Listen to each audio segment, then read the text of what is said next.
Okay, so the first question I've kind of posed is, are we becoming too soft as a society, do you think?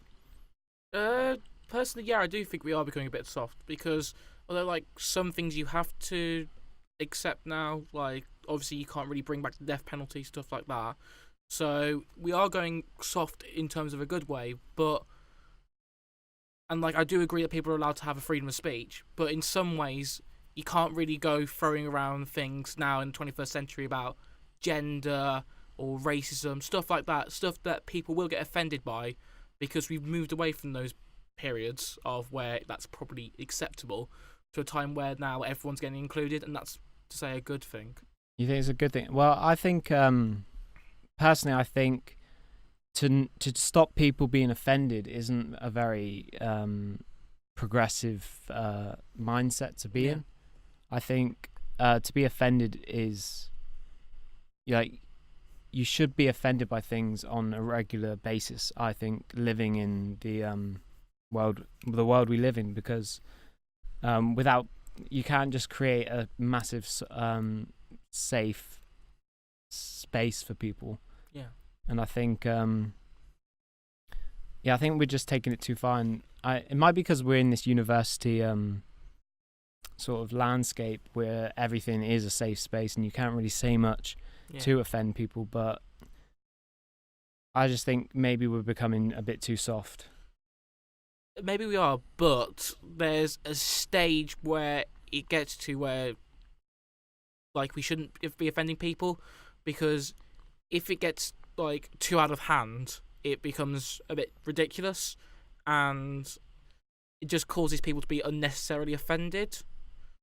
Like if we take this example of the one of the candidates who was removed from the election race, some of his things there probably overstepped the mark a bit too much and easily offended people, and I think that sort of thing, although it's his opinion, it should be clamped down on because like it was just unnecessary. Like I'm not saying that we should get rid of everything. Like people should still be allowed to have protests, stuff like that. Should still be entitled to their own opinion, but there's a boundary, and when you get to that boundary, there needs to be consequences as such.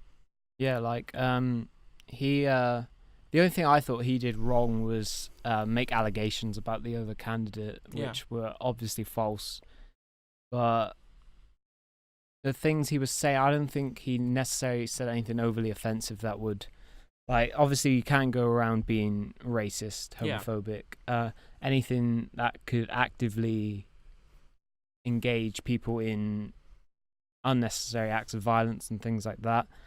I just think if people are entitled to their opinion, and if they say they don't believe what other people believe, but they want to like, they should have the right to say that. For example, let's say someone wasn't keen on. He didn't agree with people being gay, but let's say he was fine with them living their life the way they want, but he just doesn't want them included in their life. I think that's a fair opinion to have. Yeah, like I get where that person would come from if like they didn't like it, but there's ways of voicing their opinion without being offensive. So like I'm not saying like don't hang out with them, but just don't be like horrible to their face, or if you are having that opinion that you don't like them, just don't always dwell on the negatives of it. Just try and think more positively about it, and because in this world we're too negative about a lot of stuff, so rather than look at the negatives of two people having a loving relationship with each other, no matter what the gender is, like as long as they're happy, it shouldn't matter what people think.